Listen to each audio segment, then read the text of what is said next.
નમસ્કાર, આપ જોઈ રહ્યા છો સ્પાર્ક ટુડે ન્યૂઝ। અમરેલીમાં અમેરિકાએ જે ભારત પર ટેરિફ વધારો નાખ્યો છે તેને લઈને વિરોધ કરવામાં આવ્યો। જીવરાજ મહેતા ચોકમાં આ કાર્યક્રમ થયો। અમેરિકાના ઉત્પાદનનો વિરોધ કરી બહિષ્કાર કરવામાં આવ્યો। ઇફકોના ચેરમેન દિલીપ સંઘાણી સહિતના આગેવાનોએ જબરદસ્ત વિરોધ કર્યો। આ કાર્યક્રમ ભારતીય જન પરિષદ દ્વારા આયોજિત કરવામાં આવ્યો હતો।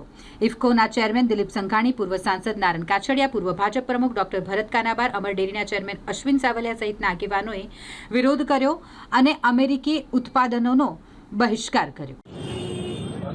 ભારતીય જન પરિષદ ભારતની જનતાનો અવાજ અને ભારતીય જન પરિષદ દ્વારા જ્યારે જનતાને ભારતના હિત વિરુદ્ધ કે જનતા વિરુદ્ધ કોઈ જગ્યાએ એવો અવાજ ઉઠાવવાની જરૂર પડે ત્યારે અવાજ ઉઠાવવાનો નિર્ણય કરે છે। ગઈકાલે માજી સાંસદ નારણભાઈ, માજી જિલ્લા ભાજપ પ્રમુખ ડૉક્ટર કાનાબાર સહિત અનેક આગેવાનો મળ્યા હતા અને આ બાબતનો અવાજ ઉઠાવવાનો નિર્ણય કરીને અમેરિકન પ્રોડક્ટનો બહિષ્કાર કરવો અને અમેરિકન પ્રોડક્ટને જે રીતે આઝાદી વખતે વિદેશી આઇટમોની હોળી થતી એ પ્રમાણે હોળી કરવી અને જનજાગૃતિ માટેના કાર્યક્રમો હાથ ધરવા એવો નિર્ણય કર્યો।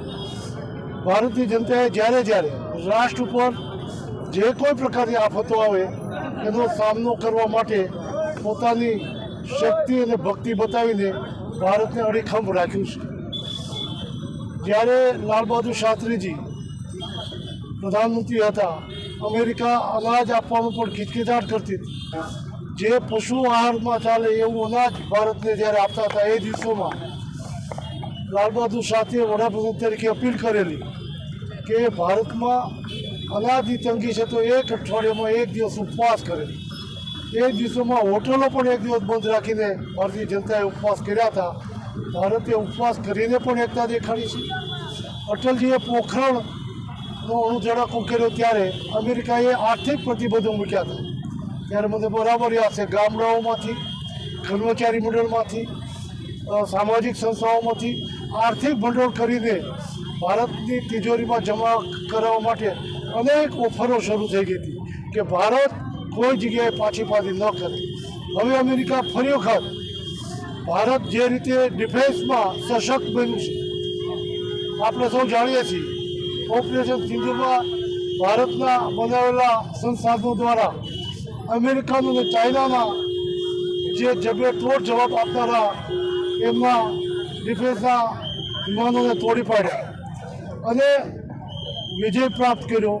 એવી સ્થિતિમાં અમેરિકાને પેટમાં તેલ રેડાણું છે કે ભારત હવે સક્ષમ પોતાની ક્ષેત્રમાં, તમામ ક્ષેત્રોમાં થઈ રહ્યું છે। આર્થિક સ્થિતિમાં વિશ્વમાં ત્રીજા નંબર તરફ જઈ રહ્યું છે। ત્યારે ભારતને દબાવવા માટે એમણે ટેરિફના નામે, ટેરિફ વધારવાના પ્રયાસથી ભારતને દબાવવાનો પ્રયત્ન કર્યો છે। ભારતની જનતા જાગૃત થાય અને અમેરિકાની કોઈ પણ પ્રોડક્ટ વપરાશ ન કરે અને એનો બહિષ્કાર કરે એ જનજાગૃતિ માટે આજે અમરેલીએ આ કાર્યક્રમ શરૂ કર્યો છે। આપના સૌના માધ્યમથી, મીડિયાના માધ્યમથી હું દેશની જનતાને વિનંતી કરું છું, આપણે સૌ જાગૃત થઈને ભારતની શક્તિને ભક્તિ બતાવીને ભારતને મજબૂર નહીં, ભારતને મજબૂત બનાવીએ, એના માટે આપણે સૌ આગળ આવીએ। વંદે માતરમ, ભારત માતા કી જય।